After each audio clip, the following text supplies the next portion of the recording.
Oke, kita bahas latihan 2 ya, PKPM Super Intensif 2024. Sudah mengerjakan semua sebelum menonton video ini bukan? Iya, oke. Berarti sekarang kita bahas. Ini ABC diapit kurung siku didefinisikan sebagai ini ya. Ini namanya operasi buatan ya. Operasi yang hanya ada di soal ini saja ya. Berarti kalau ada 3 bilangan diapit siku, kiri tambah kanan bagi kiri tambah tengah bagi kanan ya. Oke, berarti ini nilainya berapa nih? 160 tambah 20, 180. 180 bagi 90 dong ya. Nah, ini ada kurung siku karena ini kan 2 lapis tuh ya. Nah, ini kurung siku yang ini. Nah, gitu. Ini dipisahin koma ya. Ini 2 tambah 1, 3. Dibagi 3 ya. Ini 20 tambah 10, 30. Bagi 15. Oke. Berarti ini 2, 1, 2. Berarti sesuai definisinya kiri tambah tengah bagi paling kanan. 2 tambah 1 bagi 2. Oke. 3/2 atau yang B. Pasti bisa ya semua ya. Yuk kita ke nomor berikutnya. Nomor berikutnya tentang apa? Oh ini ya. Ada 4 bilangan A, B, C, D ya. Kalau dibikin begini 16, bikinnya 36. Yang ditanya C banding B ya. Persamaan ada 2, huruf yang terlibat ada 4. Ya kalau nanya A, B, C, D masing-masing logikanya mungkin. Tapi ini kan pertanyaannya C banding B. C per B. Ada yang punya ide? Mungkin ide pertama, ini pecahannya masing-masing tiap suku. Ini juga jangan-jangan kalau digabung dalam pecahan yang bareng-bareng jadi lebih mudah ya. Kita cek aja dulu ya. Ini bahasa lainnya, cara nulis lainnya, penyebutnya samain BD gitu. Ini jadi AD tambah BC kan. Sama dengan 16 gitu ya. Sama dengan 16. Sedangkan untuk yang ini bawahnya CD. Bawahnya CD, atasnya AD. Sama ya, AD tambah BC. Oh, ada ide? Ini sama loh. Ya, ini 36. Bisa hilang ya. Bisa hilang dengan cara kita apain? Kita bagi ya. Kita bagi. Kalau dikali nggak hilang dong. Kalau dikali kan misalnya 3/7 kali 3/5 kan nggak hilang 3-nya ya. Tapi 3/7 bagi 3/5 nanti kan 3/7 dikali 5/3. Tuh, jadi bisa hilang ya. Ini analogi doang ya, sekedar contoh. Kalau begitu, ini kalau dibagi kan ini harus dibalik. Ini ke atas, di ke bawah gitu ya. Ada yang bisa cepat? Atau ditulis aja deh. AD tambah BC bagi BD kali gitu ya. Dikali CD di atas, ini AD tambah BC. AD tambah BC dibagi AD tambah BC kan 1. Ini CD dibagi BA. Ini bukan BA, ini BD ya. Jadi ini D bagi D juga 1 ya. D bagi D selalu 1, iya kan D-nya nggak 0. Jadi udah pasti kalau dibagi 1. Jadi tinggal C bagi B dong. Iya, ini tinggal C bagi B.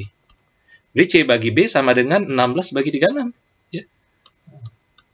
16 bagi 36 itu kalau disederhanain bagi 4 bagi 4 9. Oke. Jadi jawabannya yang B. Udah ya?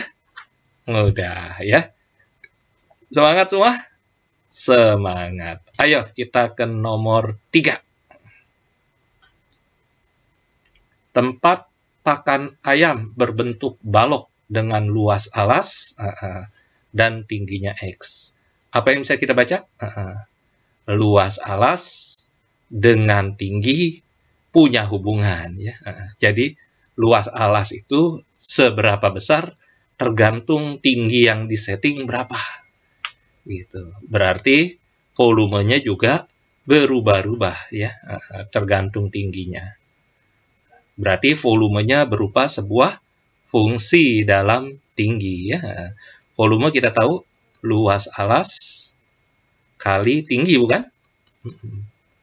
Berarti luas alasnya adalah min X tambah 20 tambah 300 bagi X.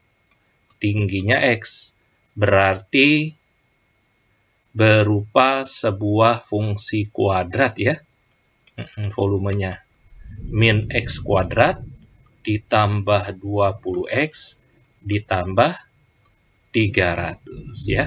Besar sampai tingginya tertentu, volumenya mengecil lagi ya. Jadi volumenya membesar sampai satu tingginya nilai tertentu mengecil lagi ya. Nilai tertentunya ini berapa nih?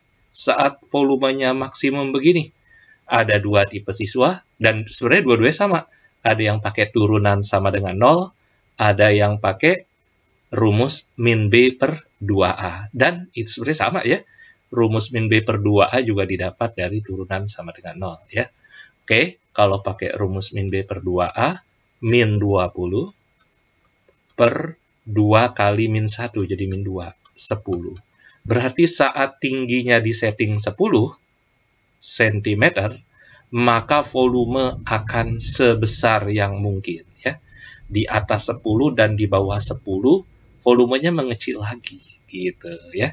Tadi kalau pakai turunan ya, pakai turunan juga boleh min 2X tambah 20 sama dengan 0. X-nya kan 10 juga sama ya. Oke, pertanyaannya volume maksimum tempat pakan ayam tersebut. Loh, kok nggak ada jawaban 10? 10 adalah timing atau kapan terjadinya volume maksimum, yaitu saat tingginya 10.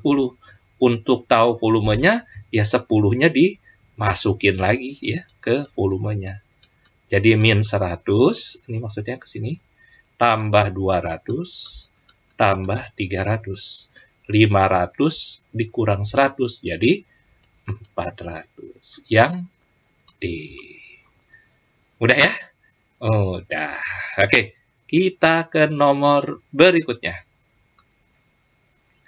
Ini soal serial berarti ya. Jadi bukan bentuk teks, tapi apa sih namanya? Awal soalnya tuh, kalimat awal soalnya nomor berturut-turut dengan kalimat yang sama. Itu sering juga tuh ya. Kalau ada soal kayak gini berarti data atau oret-oretan ya, hasil ngitung kita di nomor berikutnya sebelumnya jangan dilupain dulu ya, kertas buramnya jangan hilang dulu, masih kepakai gitu ya. Tempat ayam berbentuk balok, nah kan sampai sini sama nih dengan nomor sebelumnya. Sampai CM nih, sampai sini. Jika tempat pakan ayam tersebut diisi setengah saat volumenya maksimum. Nah, volume maksimum kan nih tentang soal tadi, yaitu saat tingginya berapa tuh? Saat tingginya tingginya berapa tadi? Lupa kakak. 10 ya. Saat tingginya 10, tempat pakan ayam itu menjadi maksimum ya. Jadi misalnya nih, ini tingginya 10 nih. Pas saat tingginya 10, tempat pakan ayam itu menjadi maksimum. Kalau nggak 10, tempat pakan ayamnya nggak jadi maksimum gitu ya. Jika tempat pakan ayam itu diisi setengah saat maksimum, berarti diisi setengah, mesti nggak setengahnya itu bentuknya seperti ini nih, gitu. Nah, ini keisi nih. Ini keisi, ini kosong. Pertanyaannya, maka pakan ayam dalam balok mencapai tinggi berapa? Berarti yang ditanya ini. Disuruh isi setengahnya. Setuju nggak? Kalau volumenya setengahnya, tingginya pun setengahnya. Karena luas alas yang terisi kan memenuhi semuanya gitu ya. Memenuhi semua alasnya. Berarti jawabannya adalah 5. Kak, semudah itu? Iya, semudah itu. Ya. Jadi, pakan ayamnya, bedakan ya antara tempat pakan ayamnya yang berbentuk balok dengan pakan ayamnya. Ya, pakan ayamnya tuh kayak apa ya? Kayak gaba atau seperti apa ya? Pokoknya bentuknya butir-butir gitu ya, dimasukin ke dalam tempat ini. Jadi fungsi kuadrat ini adalah hubungan antara tinggi pakan ayam dengan alas pakan ayam yang berbentuk balok. Bukan pakan ayamnya ya, tempatnya. Jadi saat pakan ayamnya tuh ingin dibuat maksimum, settinglah tinggi pakan ayamnya 10. Nah, tempat pakan ayam masih kosong nih. Nah, kita isi dengan pakan ayam sehingga volume yang terisi setengah dari volume tempatnya. Ya, berarti tingginya 10 dong. Oke? Oke, kemudian ada yang bilang gini juga, Kak, kenapa tingginya doang yang jadi setengahnya? Alasnya, kan kalau kita isi dengan pakan ayam setengah dari tempat ini, nggak mungkin kan pakan ayamnya ngisinya begini-gini. Gitu. Ini keisi gitu. Terus ini kosong. Ya nggak mungkin ya, pasti penuh bawahnya dulu. Sehingga mau berapapun yang diisikan, alasnya tetap sesuai dengan alas tempatnya. Alas pakan ayamnya dengan alas tempatnya sama. Ya. Yang berubah tingginya terus. Ya. Sama kalau kita ngisi wadah dengan air, ya, air itu akan meninggi setelah alasnya ini keisi penuh semua, ya, nggak bakalan nempel di kiri, nempel di kanan, gitu ya, pasti ke bawah, gitu ya. Oke, paham ya maksud kakak ya? Jadi 5 ini setengah dari jawaban nomor 3 tadi ya, X-nya tentu ya, bukan volumenya. Oke, nomor 5. Jika sebuah balok kayu berukuran sekian kali sekian kali sekian, ya katakan 90, 30, 120, dipotong bentuk kubus. Jadi, kita mau potong-potong, tapi tiap potongannya harus berbentuk kubus. Maka ukuran terbesar yang dapat dibentuk sebanyak, bisa dipahami ide dari soal ini? Bisa. Gimana, yuk? Mikirnya gini, kalau kita mau bikin kubus sebanyak mungkin mah, gampang aja, bikin aja kubusnya sekecil mungkin, jadi banyak deh. Tapi ukuran tidak terbesar. Setuju? Berarti kubusnya jangan sekecil ini. Ya, kubusnya harus sebesar mungkin yang bisa. Wah, kalau gitu Kak, kubusnya sejuta kali sejuta kali sejuta. Ya nggak mungkin, ini aja cuma 30. Jangankan sampai sejuta, bikin 31 kali 31 kali 31 ya nggak bakalan bisa. Coba. Kubus yang panjang lebar tingginya 31, 31, 31, mungkin nggak? Enggak, ya. Nggak mungkin. Kenapa? Karena rusuk terbesar yang bisa 30. Tapi kalau 30 kali 30 kali 30 bisa nggak? Bisa, ya. Caranya gimana? Caranya, khusus rusuk yang 30, kita nggak belah-belah. Jadi ini kita belah 3. Jadi 30, 30, 30. Ya. Kesini juga 30. Berarti, rusuk terbesar yang bisa dibuat dari balok yang 90, 30, 30, rusuk kubusnya yang paling kecil dari rusuk balok. Oke? Nah, nanti ke atas 30 juga bisa. Jadi, 30 kali 30 kali 30 adalah kubus terbesar yang mungkin bisa dibuat. Oke? Berarti, untuk memanjangnya ini, nanti kalau kita bikin balok lagi, ke sini jadi 3 ruas kan? 3 potongan. Ini 1 potongan. Oke? 120 bagi 30 berapa? 4 potongan, ya. Jadi 4 potongan. Sehingga banyaknya kubus 30 kali 30 kali 30 yang bisa dibuat berapa potongan, berapa buah? 3 kali 1 kali 4. Jadi ada 12 yang B. Mudah ya? Mudah. Ayo ke nomor berikutnya. Nomor 6. Perhatikan tabel polinomial berikut ini. Berapa nilai X yang sesuai dengan fungsi polinomial fx dan gx? Oke, di situ ditunjukkan pada tabel di atas. Mana pernyataan berikut yang benar ya? Ini ada X, ada fx, ada gx. G inverse 0 sama dengan min 3 ya. Jadi 1 ini akan benar kalau G min 3 itu 0. Sudah tahu kan tentang fungsi inverse dimasukin A hasilnya B, ekivalen dengan kalimat F asli dimasukin B hasilnya A. Oke? Jadi tulisan di pernyataan 1 bisa diganti kayak gini. Benar apa salah nih? Kita coba. Min 3, ini min 3, kalau dimasukin ke G, hasilnya 0, benar ya. Ini kotak-kotak yang gak. Nah, gitu. Oke, berarti 1 benar. Yang kedua, fx habis dibagi x plus 1. Wow, fx itu fx habis di, ini pelajaran polinomial ya, pelajaran suku banyak ya. Nanti teorinya mungkin kakak bisa kasih linknya di atas ini nih ya. Fx habis dibagi x plus 1, ini kalimatnya bisa dinyatakan dengan f min 1 sama dengan 0. Jadi tulisan ini nih, tuh kalimat ini, ekivalen dengan kalimat ini. F min 1 sama dengan 0. 0 ini maksudnya sisa ya. Habis dibagi kan berarti sisa 0. Jadi kalau tulisannya fx dibagi x tambah 7, sisa 5. Tulisan ini bisa diganti dengan f min 7 sama dengan 5. Gitu. Fx dibagi x plus 7, sisa 5. F min 7 sama dengan 5. Gitu ya. Ini juga kalau ada tulisan fx dibagi x plus 1, sisa 0. F min 1, 0. Benarkah F min 1, 0? Min 1 dimasukin ke F 0. Benar. Oke? Yang ketiga, F komposisi G. Berarti F dimasukin G yang isinya min 3. Ya. Apakah min 4? Kita cek. Min 3 dimasukin ke G. Min 3 dimasukin ke G hasilnya 0. Berarti ini F0 sama dengan min 4. Belum tahu benar apa salah. Kita cek.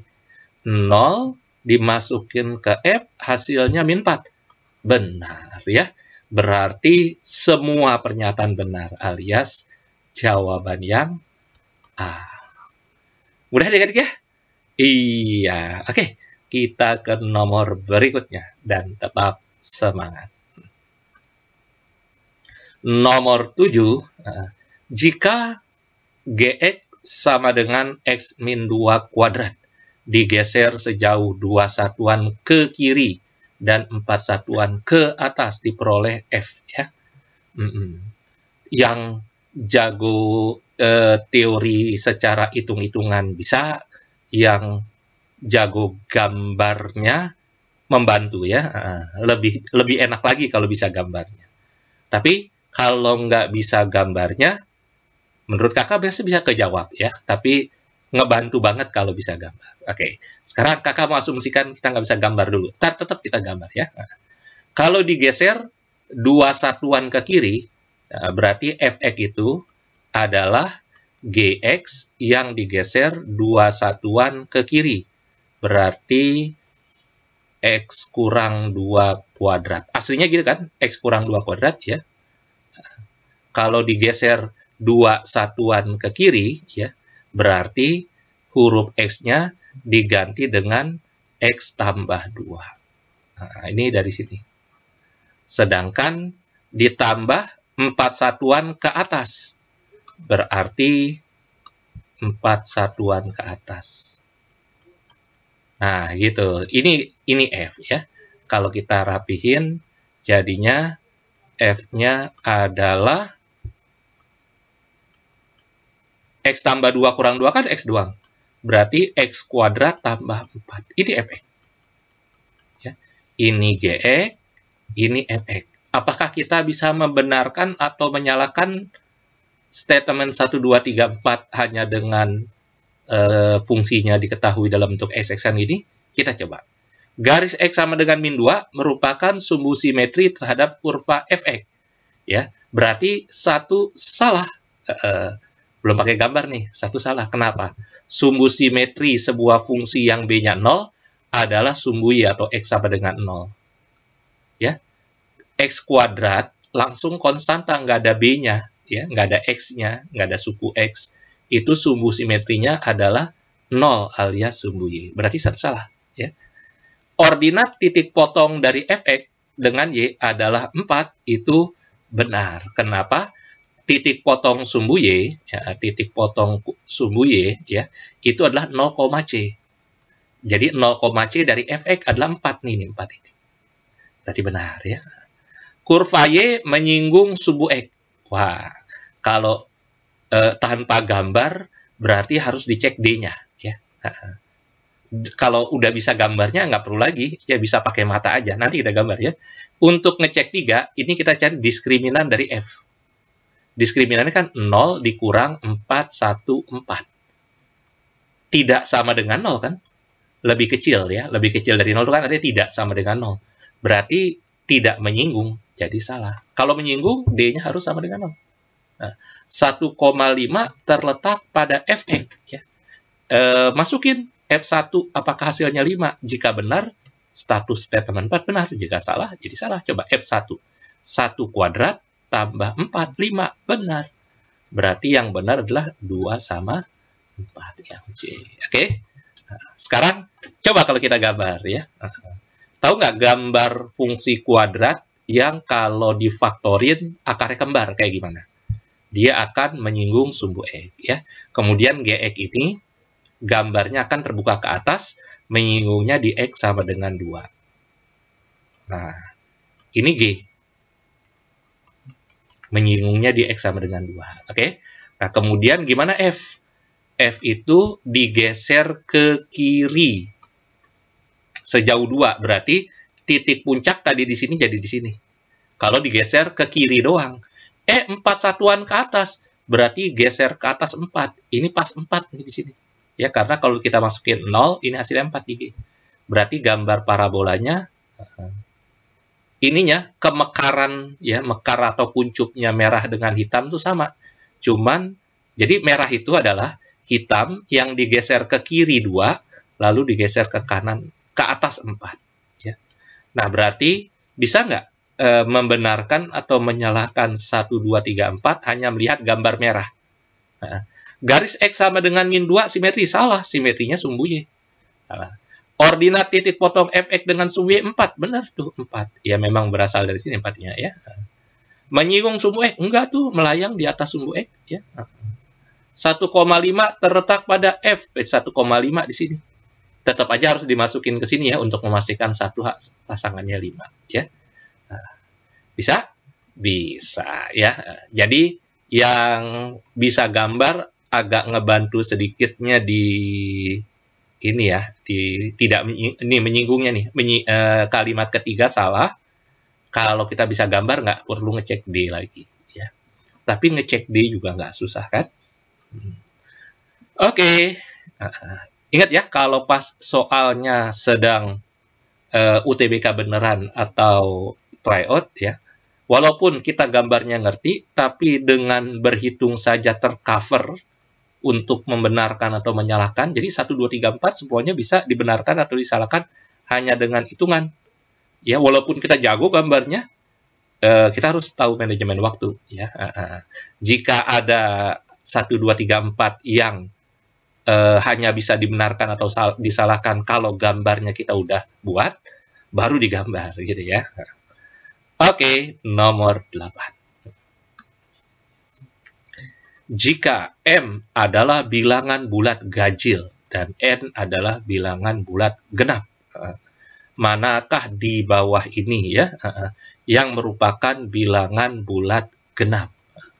Pernyataan di atas yang benar ada sebanyak berapa ya? Sekarang begini dulu. Perpangkatan bilangan asli, bilangan bulat ya, perpangkatan bilangan bulat itu nggak akan mempengaruhi paritasnya, setuju nggak? Paritas itu genap ganjil namanya paritas ya. Coba deh, bilangan ganjil.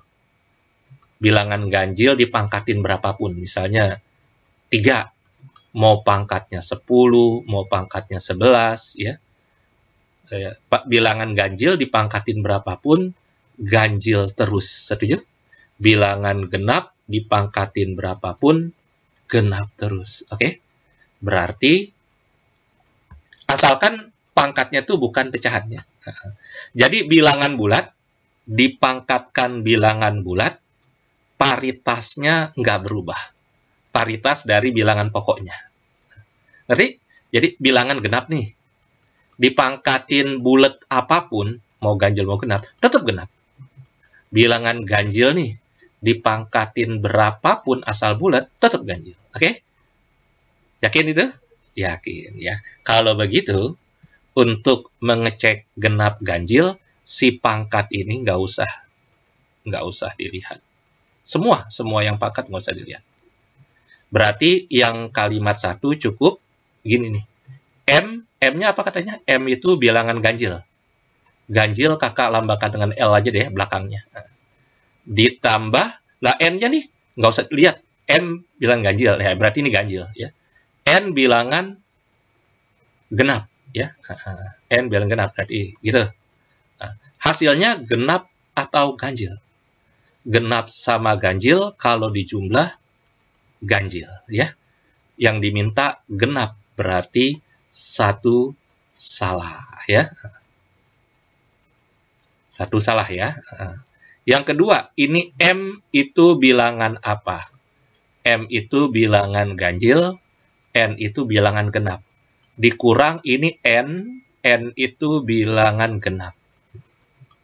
Ganjil kali genap, genap. Oke? Ganjil kali genap, genap. Genap kurang genap, genap. Berarti ini benar. 2 benar. Yang diminta yang genap. Oke? Yang ketiga, ini pangkat nggak usah dihiraukan, M-nya adalah bilangan ganjil. Dikurang N adalah bilangan genap. Ganjil sama genap, kalau dikurang apa? Ayo, ganjil. Ya. Nanti, yang bentuk umumnya kakak kasih setelah soalnya dijawab. Ya. Berarti ini salah, yang diminta genap. Yang ini M kali N. M kali N itu ganjil kali genap. Ganjil kali genap itu nanti hasilnya genap. Ya. Ditambah 3 ini bilangan ganjil ya. 3 itu bilangan ganjil. Kemudian N-nya pun bilangan N-nya bilangan genap ya. Ganjil kali genap ya genap juga. Genap tambah genap adalah genap. Berarti benar. Jadi yang benar 2 sama 4. 2 buah. Jadi jawabannya yang C. Oke? Oke, kakak mau ngasih tahu sesuatu. Banyak bilangan dijumlah hasilnya genap jika apa? Jadi jumlah sama kurang 1 itu ya, sama aja ya. Jumlah bilangan bulat akan genap jika apa? Siapa yang tahu? Jumlah bilangan genap. Jadi bilangan genapnya bilangan bulatnya ada banyak. Dijumlah hasilnya akan genap jika apa? Jika ganjilnya genap buah, kakak nggak usah tulis ya. Ganjilnya 2 buah, ganjilnya 4 buah, ganjilnya 10 buah, ya. Jadi, N bilangan dijumlah, hasilnya akan genap jika ganjilnya genap buah. Ya. Jumlah bilangan bulat akan ganjil jika apa? Ayo. Jika ganjilnya ganjil buah. Ngerti nggak? Jika ganjilnya ganjil buah, ya. Ada 10 bilangan. Ganjilnya 7, dijumlah, ganjil. Ada 100 bilangan, ganjilnya 3 buah, ganjil. Ya. Kalau dijumlah ya. Jadi, banyak bilangan dijumlah, hasilnya ganjil kalau ganjilnya ganjil buah. Hasilnya genap kalau ganjilnya genap buah. Berarti banyaknya bilangan genap nggak ngaruh. Yang ngaruh banyaknya bilangan ganjil. Sekali lagi, kakak lagi ngomongin jumlah. Ya, jumlah termasuk kurang. Ya. Kalau kali gimana? Kalau perkalian bilangan bulat, hasilnya akan ganjil jika apa? Hasilnya akan ganjil kalau ganjil semua. 100 bilangan dikali, hasilnya akan ganjil kalau apa? Ganjil semua 100-100-nya. 12 bilangan dikali, hasilnya akan ganjil kalau ganjil semua 12-12-nya. Ya. Ganjil buah bilangan bulat dikali, hasilnya ganjil kalau ganjil semua. Bilangan bulat yang banyak, ya, ada beberapa buah bilangan bulat dikali, hasilnya akan genap jika apa? jika ada genapnya. 100 bilangan dikali. Ada satu aja bilangan genap di antara 100 itu. Hasilnya genap. Oke? Jadi, perkalian banyak bilangan akan genap jika ada genapnya. Perkalian banyak bilangan akan ganjil kalau ganjil semua. Bisa dipahami? Bisa, ya. Yang kakak kasih teori tadi nggak terlalu berpengaruh untuk menyelesaikan nomor 8 ya. Karena nomor 8 jauh lebih sederhana dari teori yang tadi kakak bacakan ya. Oke, kita ke nomor 9. Oke, jadi kayak gini gambarnya kalau nomor 9. Suruh cari hubungan antara si luas ABCD. Ini ABCD ini yang udah kakak tebelin ya. Berarti panjang kali lebar ya. Dengan 50. Ini cuma dikasih tahu nih 10 di sini nih dari I ke C. Kita tahu nih kalau PC ini mesti kan diameter lingkaran ya. Karena dari P ke C kan nggak patah tuh, lurus gitu aja. Jadi kalau kita bikin segitiga dari PCQ ini wajib jadinya segitiga siku-siku. Setuju? Pelajaran SMP ya. Ini siku-siku. Berarti kalau dengan siku-siku lagi, ini mengingatkan kita di SMP juga, tapi di bab kesebangunan, ada yang biasa siswa namakan rumus air mancur gitu. Nanti kakak akan bahas ya. Kita ke soal dulu. Berarti ini panjang kali lebar ya. Katakan lebarnya ini lebarnya R ya, jari-jari ya. Lebarnya jari-jari dari titik singgung ke sini kan jari-jari ya. Lebarnya jari-jari, panjangnya seperti ini. Panjangnya ya kakak namakan P lah gitu ya. Berarti dari sini ke sini 2 kali jari-jari kan diameter. 2 kali jari-jari. Nah, yang ini P panjang dari persegi panjang tadi. Ini 10. Ada yang punya ide? Iya, berarti gini nih, bagi yang udah tahu rumus air mancur ya. Ini kali ini, jadi P dikali 2 kali jari-jari, ya. P itu dari B ke C, atau dari A ke D, panjangnya. Ini 2R karena diameter. Sama dengan 10 kali 10 atau 10 kuadrat. Berarti P kali R 100 bagi 2 atau 50. Padahal P kali R itu panjang kali lebar. Berarti ini 50. Ini 50 juga sama dengan. Berarti jawabannya C ya. Mungkin yang bingung ini dari mana gitu ya. Oke, kakak review sebentar ya. Kalau ada segitiga siku-siku, dibuat siku-siku lagi. Ya, ini biasa disebut rumus air mancur dan ini sekunder, nggak primer ya. Artinya apa? Artinya kalau nggak tahu rumus ini, cuman sedikit agak lama aja pakai kesebangunan ya. Kalau tahu rumus ini, sedikit mempercepat ya. Kakak kasih nama aja rumus ini untuk tiga-tiganya. Biru kuadrat sama dengan merah 1 kali merah 2. Merah 1 kali merah 2 sama dengan biru kuadrat. Ini bahasa kakak pribadi loh ya. Biru kuadrat. Terus biru kuadrat. Dibiruin mana biru? Nah ini biru. Biru kuadrat. Emang ini biru? Ya udah gitulah ya. Sebelumnya gini, coba 3 titik di sisi miring kakak tebelin. Nah, yang kakak maksud biru adalah jarak dari titik yang tebal ini menuju siku-siku yang utama. Siku-siku yang ini. Nah, ini berarti birunya yang ini. Nah, ini birunya yang ini. Nah, yang dimaksud merah 1 kali merah 2, yang ini. Ini menuju satu titik, menuju. Jadi, yang kakak tebelin di awal tadi tuh, itu awal air mancur itu memancarkan airnya. Jadi air mancur itu memancarkan 3 aliran air, yang biru ke tempat yang sama, merah ke 2 tempat yang beda. Air birunya tuh semuanya menuju ke siku-siku utama di gambar. Jadi dari sini memancar ke siku-siku utama tuh, biru kali biru, biru kali biru, biru. Sedangkan merahnya adalah ke dua titik lain pada sisi miring. Jadi ini merah 1, ini merah 2. Ini merah 1 kali merah 2. Kalau sulit menghafalnya, ya pakai kesebangunannya aja. Ya, ini rumus yang ini kok buatan ya, bukan rumus dasar ya. Jadi nih, kalau awalnya dari sini, biru kali biru sama dengan merah 1 kali merah 2. Yang ini, yang dari sini, yang memancarnya dari tengah-tengah sini, biru kali biru sama dengan merah 1 kali merah 2. Yang ini, biru kali biru sama dengan merah 1 kali merah 2. Oke? Oke. Dibahas juga, kalau misalnya nggak pakai rumus air mancur, kesebangunan, kakak rasa kepanjangan videonya ya. Banyak kok teori-teorinya, nanti bisa tanya sama kakaknya ya, di kelas atau di forum ya. Oke, jadi ini yang kakak maksud birunya 10 memancar dari sini nih ya. Merah 1 merah 2-nya, merah 1-nya tuh P dari sini ke sini, merah 2-nya tuh 2R. Jadi merah 1 kali merah 2 sama dengan biru kuadrat.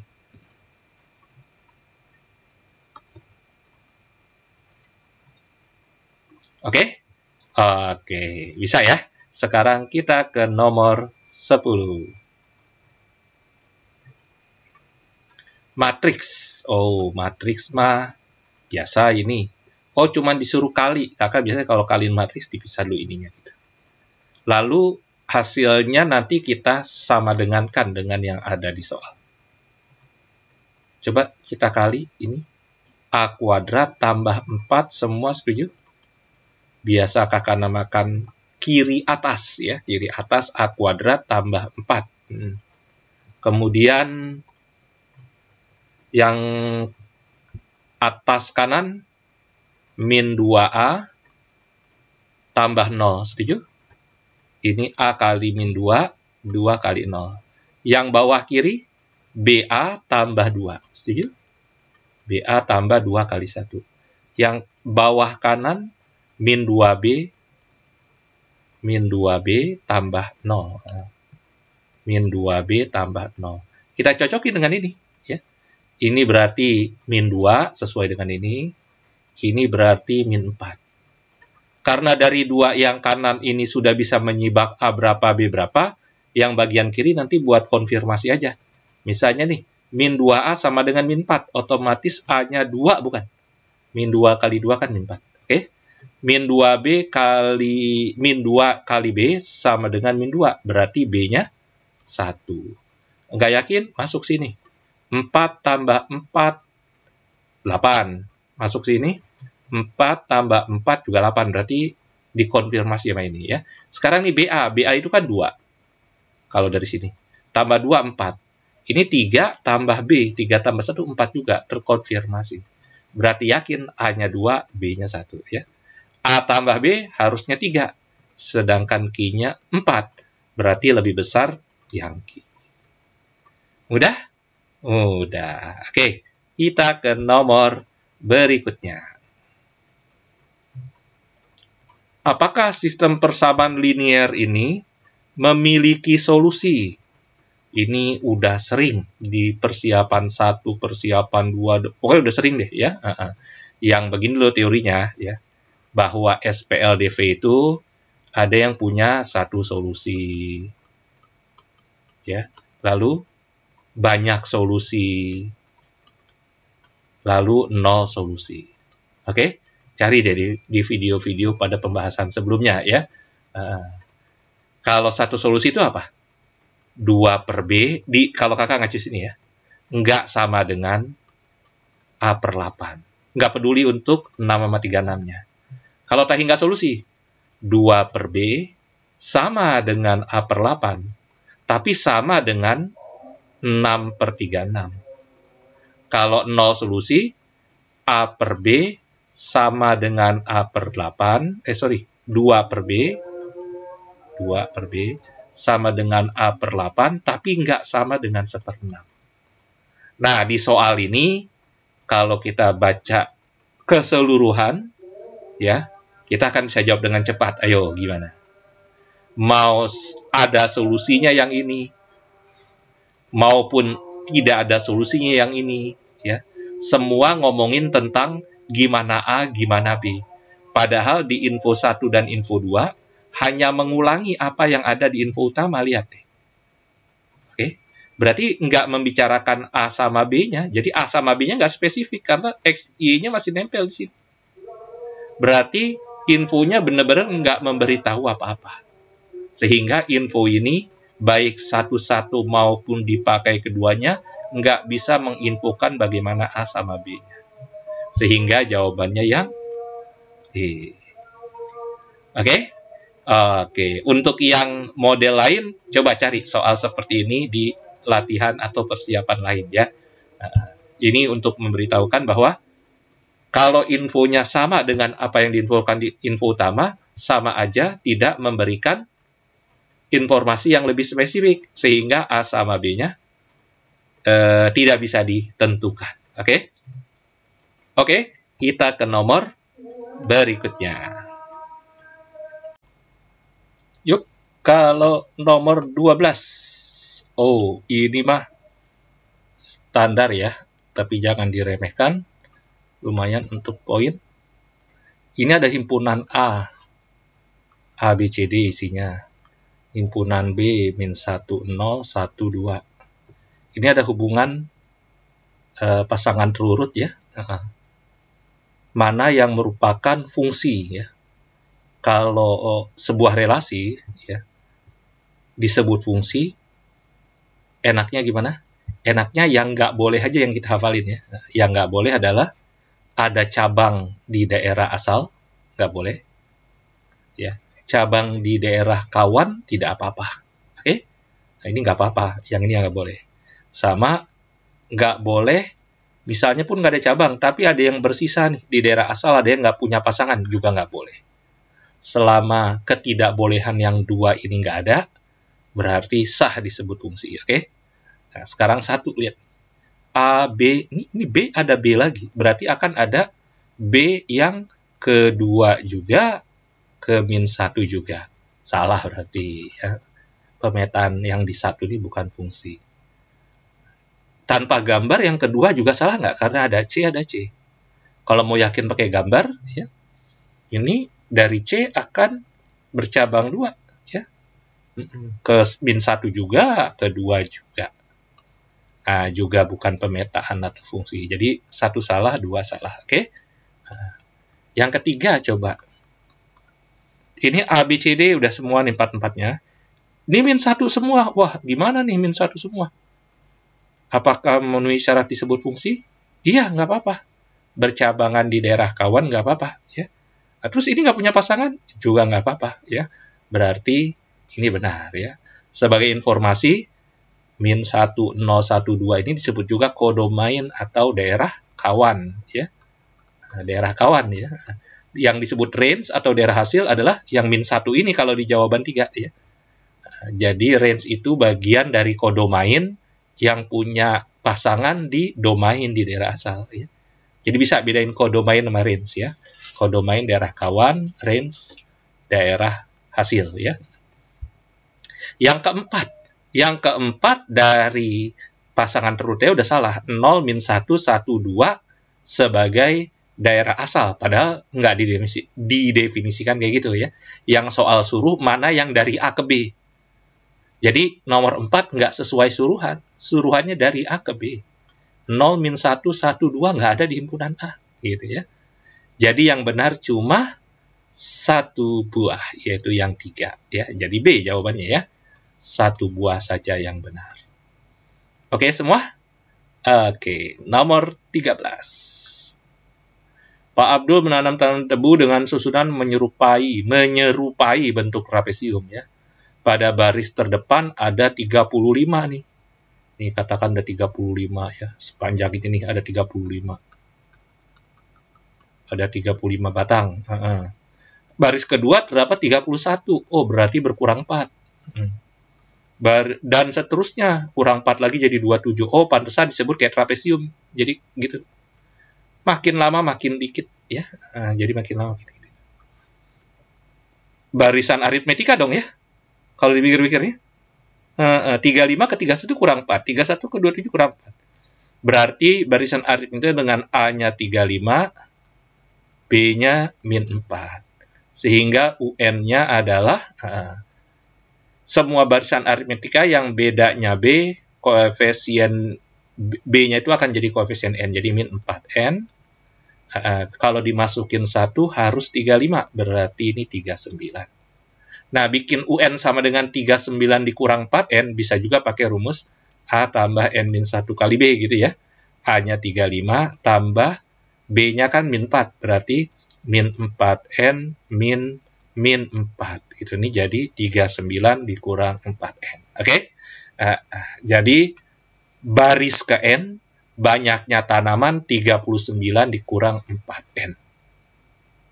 Dari situ kita bisa lihat yang pernyataan 1. Pada baris ke-6 U6 39 dikurang 6 kali 4 24.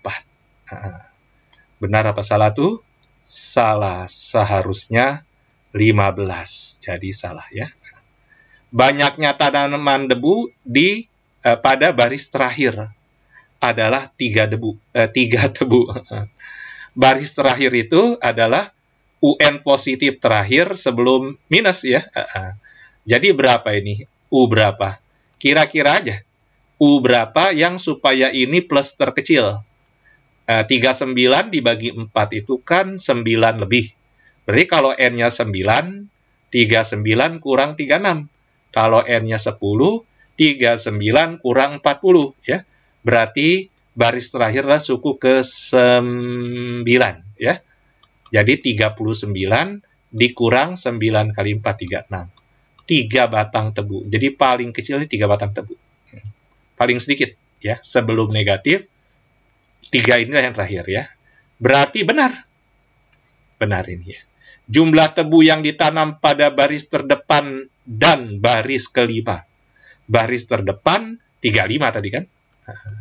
35 nih kan? Baris kelima adalah 39 dikurang 4N dikurang 20 ya. Berarti 39 kurang 20 itu 19. 19 sama 35, 54, benar ya? Berarti statusnya benar.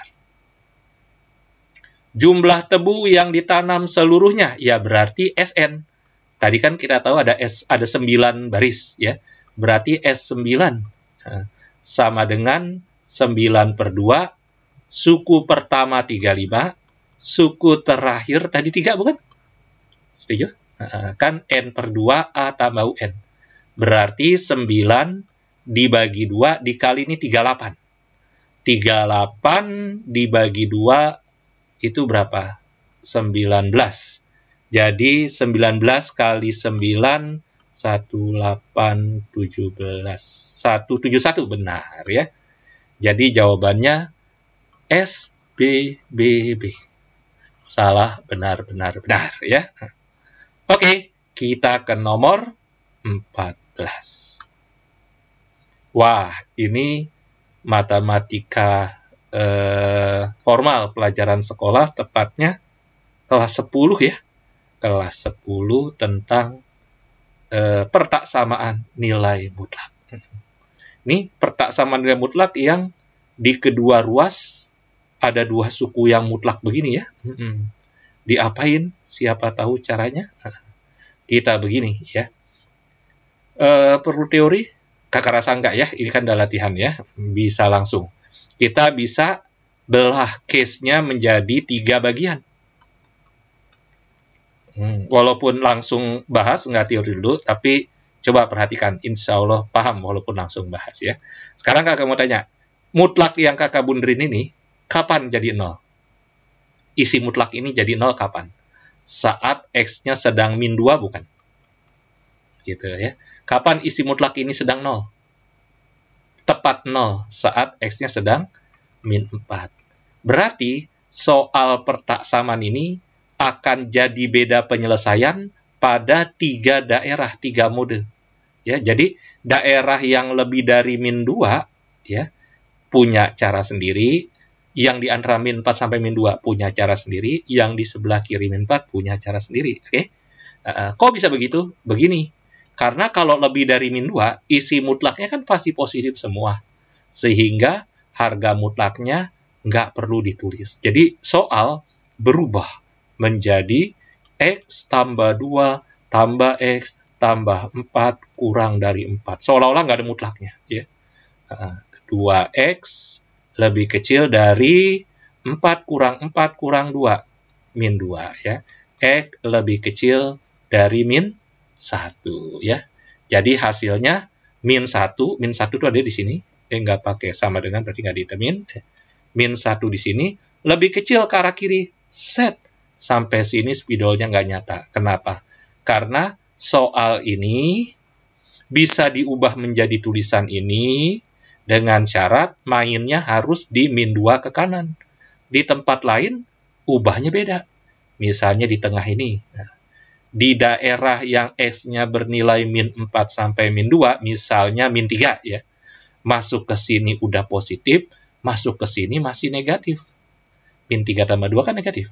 Berarti mutlak yang ini, kalau mutlak dihilangin, menjelmanya menjadi min X tambah min X min 2. Untuk mutlak yang ini. Sedangkan mutlak yang ini nggak berubah, hapus aja mutlaknya.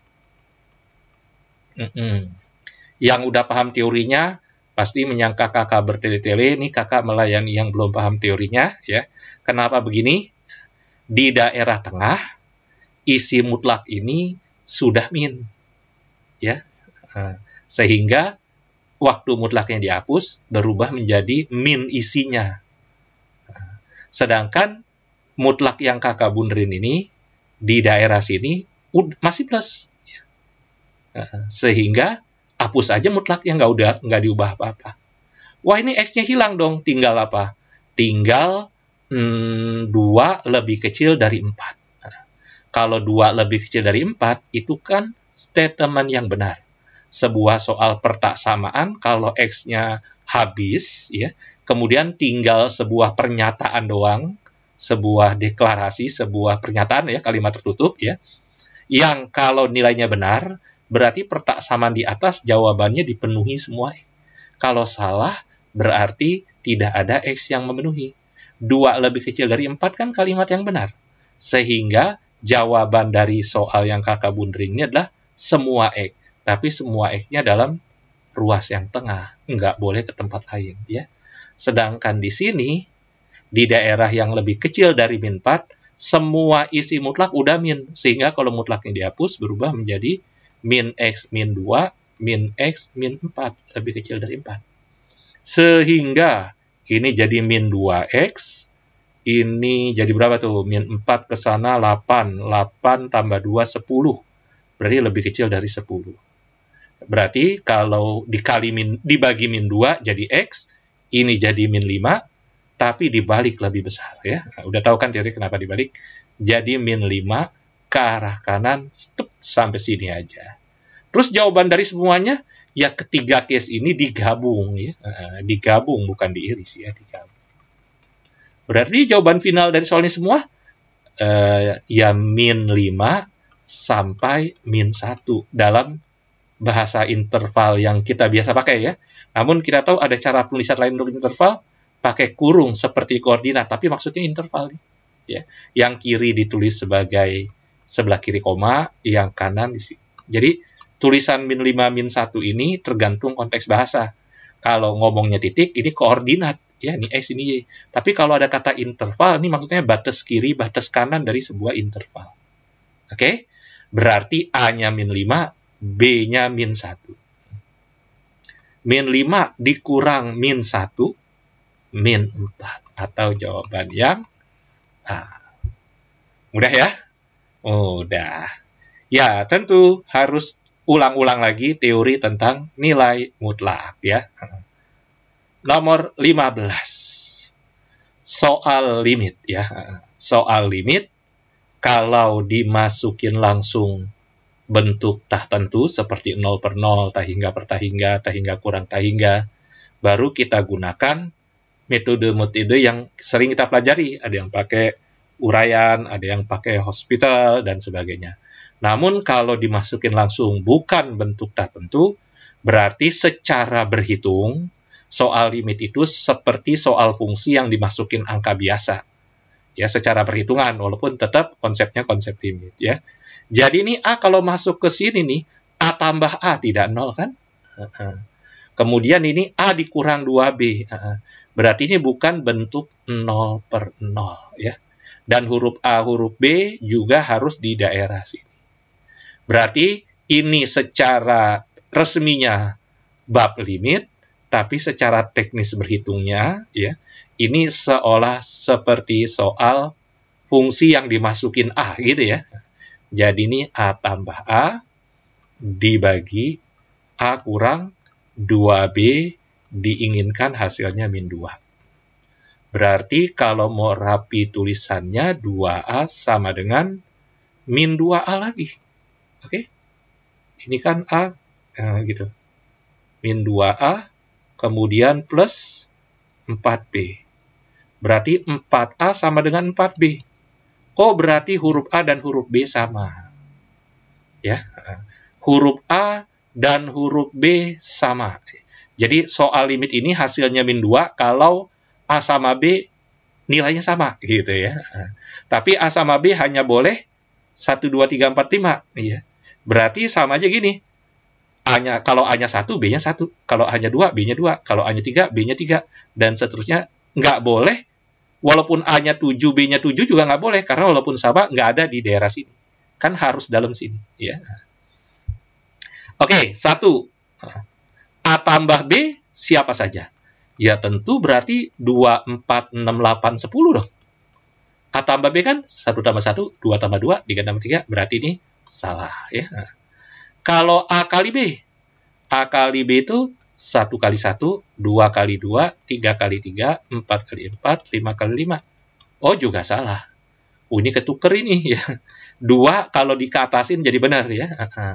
Jadi ini kalau ini diganti tambah benar. 3 benar. Ya.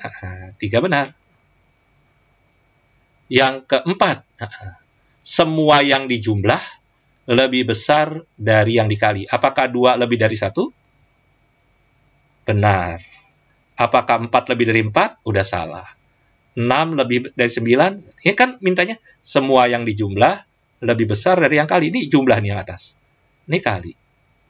Hanya benar untuk pasangan 21. Yang lain salah, ya. Berarti salah. Yang benar cuma 3 saja, ya. Banyaknya berarti 1 buah. Yaitu jawaban yang B. Udah? Udah. Yuk, nomor 16. 10 tim mengikuti pertandingan sepak bola. Setiap tim bertemu sekali dengan tim lainnya. Nih, sampai lainnya titik ini, kita bisa tahu banyaknya pertandingan. Banyaknya cara memasangkan N objek itu N kombinasi 2, ya. Misalnya orang jabat tangan, orang main catur, pertandingan, ya. Jadi N titik mau dibikin garis N kombinasi 2, ya. N kombinasi 2 itu N dikali sebelumnya bagi 2. Berarti kalau 10 tim bertanding dengan 1 tim bertemu 1 kali dengan tim lainnya, banyaknya partai, banyaknya pertandingan 10 kali 9 bagi 2. Alias 45 kali atau 45 pertandingan yang terjadi. Oke? Setiap pemenang setiap pertandingan memperoleh skor 3. Jadi kalau menang skornya 3, kalau kalah skornya 0. Sedangkan seri kedua tim memperoleh masing-masing 1. Di akhir turnamen, jumlah skor seluruh tim ada 130. Banyaknya yang berakhir seri. Gimana, ada yang punya ide? Setuju nggak? Di antara 45 pertandingan ini cuma 2 macam. Cuma 2 macam. Yang pertama apa? Seri. Yang kedua, tidak seri. Setuju? Kalau kita jadi penonton nih, nggak melihat, nggak menjagoi tim manapun. Kalau kita datang ke 45 penonton ini, hasilnya 2 kemungkinan, seri sama tidak seri. Okay? Kalau seri, total poin yang dimiliki oleh kedua tim berapa? 1 tambah 1 dong, alias 2. Jadi, kedua tim yang sedang bertanding dapat nilai masing-masing 1 sehingga total nilainya 2. Oke? Kalau tidak seri, yang satu dapat nilai 3, yang satu dapat nilai 0. Ya. Kan kalau yang kalah 0, yang menang dapat 3. Berarti dapat 3. Oke? Katakan serinya sebanyak X kali. Tidak serinya sebanyak Y kali. Oke? Jadi di antara 45 ini, X kali seri, Y kali tidak seri. Berarti X tambah Y sama dengan 45 kali dong. Oke? Setiap seri yang X kali itu, poin yang terkumpul 2 untuk kedua tim ya. Sedangkan yang tidak seri itu poin yang terkumpul 3. Dan semua poinnya terkumpul 130. Pertanyaannya X berarti. Oke? Berarti ini kita kali 3 aja yuk. Nah, jadi 3X ditambah 3Y. 45 kali 3 berapa sih? 135 ya. Berarti kalau kita kurang, Y-nya habis. 3X kurang 2X 1X. 135 kurang 135. Berarti X-nya 5. 5 kali berakhir seri. Mudah semua? Mudah. Ayo, nomor 17. Suatu tes terdiri atas, ini 30 soal. Setiap jawaban benar mendapat skor 5, kosong skornya 1, salah skornya 0. Oke. Setelah selesai, 4 orang peserta memberikan pernyataan. Peserta yang mungkin berkata jujur. Lawan kata dari mungkin jujur adalah pasti bohong. Ya. Nah, jadi pasti bohong, lawannya itu, atau komplemennya bukan pasti jujur ya. Pasti bohong, komplemennya adalah mungkin jujur. Suatu tes 3. Berarti begini, kenapa ada soal seperti ini? Gitu ya. Pertanyaan apa tuh Kak? Iya, kenapa bisa ada soal kayak gini? Karena ya, poin yang terkumpul, poin yang mungkin dari sebuah sistem penilaian seperti ini, ya, nggak akan berturut-turut setiap bilangan bulat ada, ya. Walaupun ini maksimalnya berapa nih? 30 soal, benar skor 5, berarti maksimal 150 bukan? Yaitu kalau benar 5, oke? Benar 5, pasti salahnya adalah ini ya, kosongnya 0 ya. Salahnya juga 0. Skornya bakalan berapa? 30 kali 5, 150. 150 ini skor terbesar yang mungkin. Jadi kalau ada yang ngaku 150, mungkin aja jujur. Oke? Terus maksudnya pertanyaan kakak ini, ya begini. Karena dari satu skor ke skor berikutnya belum tentu berturut-turut. Dan biasanya kalau skornya seperti ini ya, skornya maksudnya yang benar tentu lebih dapat reward dong daripada yang kosong. Yang kosong lebih ada reward dong daripada yang salah gitu. Jadi sesuai lazimnya ya. Nanti nih di beberapa skor besar ini agak lompat-lompat, nggak berturut-turut. Sampai nanti satu nilai tertentu baru dia berturut-turut. Ya, jadi di nilai-nilai kecil berturut-turut karena jaraknya dekat-dekat gitu ya. Sedangkan di beberapa skor besar nggak langsung ya, nggak langsung satu nilai di bawah dia. Contoh deh, kalau benar 4. Kalau benar 4 mungkin nggak kosongnya itu 01. Mungkin ya, benar 4 01 ya. Benar sorry, ini benar 30 bukan benar 5. Maaf, kakak salah. Mana benar 5 mah jelek atuh ya. Benar 30 ya. Benar 30 ya pasti kosongnya 0. Soalnya 30 kalau benar 30 nggak ada yang salah, nggak ada yang kosong ya. Ini skornya 150 ya. 30 dikali 5. Tapi kalau benar 29 ada dua variasi. Bisa satu nggak diisi, bisa salah satu. Jadi kosongnya itu 0. Ya, berarti salah satu. Oke. Berarti 29 kali 5 berapa? 29 kali 5 itu 145 ya. 145, tapi lebihin 1 nih, karena setiap kosong dapat skor 1. Berarti 146. Ini yang kakak maksud, ada jeda 150 ke 146 kan nggak langsung. Berarti yang ngaku 147, nah ini bohong nih. Ya. Jadi Anton pasti bohong, 147 nggak ada kok. Ini ke bawah pasti mengecil. Ke bawah pasti mengecil. Ya. 144 belum kita cek. Oke. Nah ini 145. Jadi yang bilang 145 masih mungkin jujur. Nah sekarang kalau yang 28, bisa 02, bisa 01, bisa 00. 28 itu ini 140 nih. Kalau benar 28, sisanya salah ya. Jadi nggak diisi, yang nggak diisi nggak ada gitu ya. Berarti 100, yang bilang 140 mungkin jujur, nggak ada di sini ya. Ini 141. Berarti 141 ini mungkin jujur. Ada kok di sini ya 141. Sedangkan di atasnya lagi 142.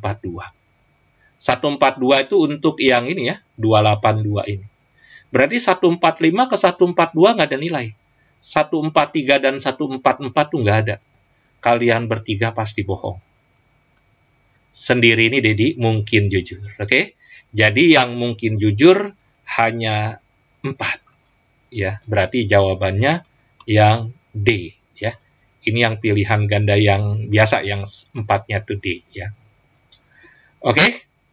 Oke, kita ke nomor berikutnya. Hamizan berdiri di depan sebuah menara dengan jarak 90 meter. Nih 90 meter ya. Sudut elevasi 45 derajat. Segitiga siku-siku. Ya kan nggak ada siku-siku, ya tiang menara masa dipasangnya nggak siku-siku ya. Segitiga siku-siku kalau sudutnya 45 derajat ini biasa disebut sik-sik samkak, siku-siku sama kaki ya. Berarti ini 90 akar 2. Coba jangan-jangan udah bisa kita lihat nih benar salahnya. Tinggi menara dapat menggunakan perbandingan trigonometri tangan 45, benar. Ya, yaitu 90 meter. Menggunakan tangan 45 sama dengan 1 ya. Tinggi menara dengan jarak Hamizan sama panjangnya, benar ya. Mencari jarak Hamizan ke puncak menara, jadi mencari 90 akar 2 ini. Lah Kak, benar dong, kan 90 akar 2 ada dapat. Sebentar. Mencari jarak Hamizan ke puncak menara dapat dicari menggunakan Pitagoras tanpa mencari tinggi menara. Bisa nggak dapat 90 akar 2 tanpa tulisan 90 ini? Nggak bisa, yang mau dipitagorasin mana gitu ya. Jadi ini harus pakai Pitagoras, bukan trigonometri ya. Berarti kalau katanya dapat berarti salah, nggak dapat ya. Jadi kalau pakai trigonometri pakai tangan 45, 90 akar 2 bisa didapat tanpa perlu tahu tinggi tiang. Tapi kalau menggunakan Pitagoras, 90 akar 2 baru didapat setelah tinggi tiangnya kita cari. Paham ya? Ya, karena harus menggunakan Pitagoras, jadi statusnya salah.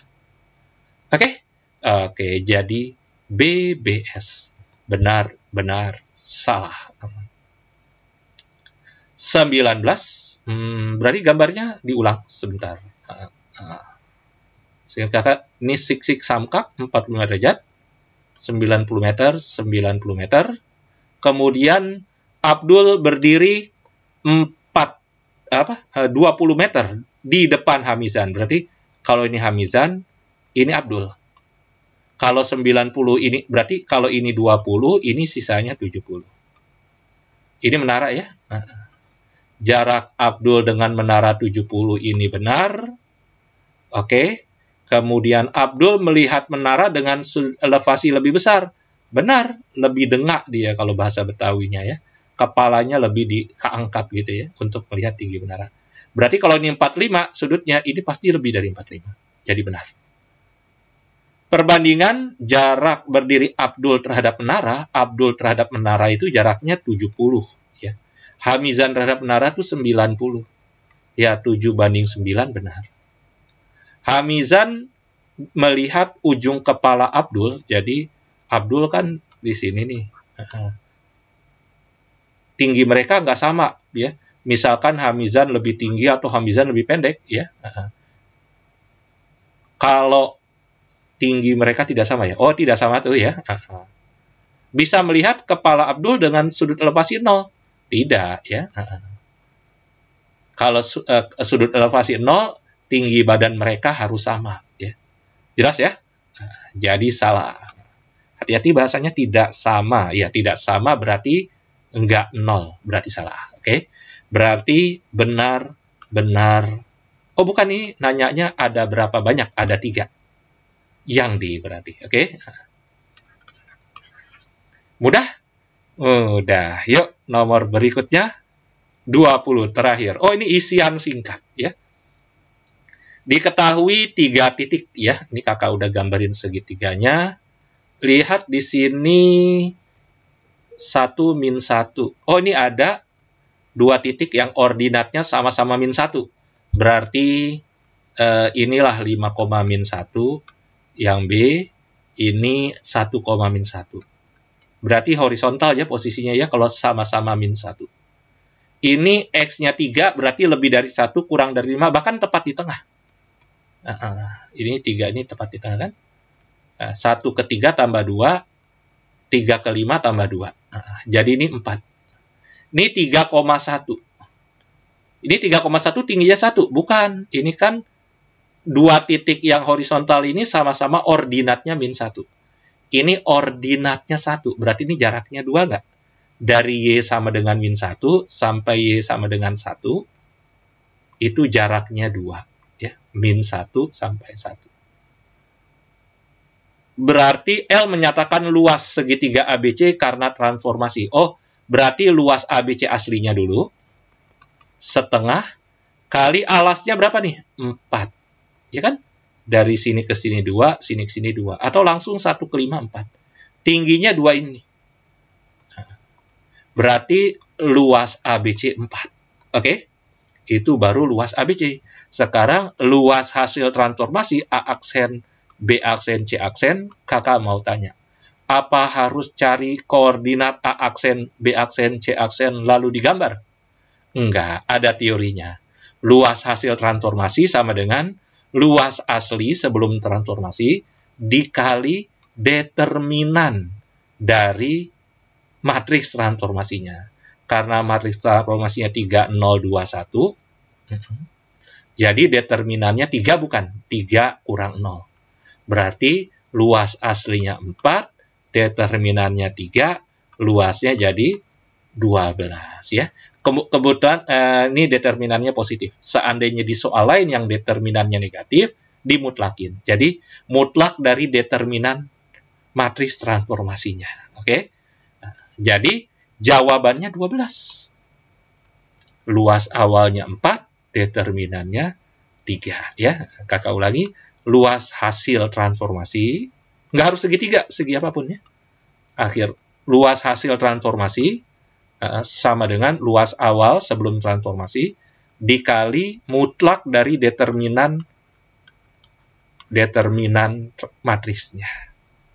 Oke? Sudah deh 20 nomor. Banyak-banyak latihan. Semoga kalian sukses ya di SNBT 2024. Terima kasih. Assalamualaikum dan tetap semangat.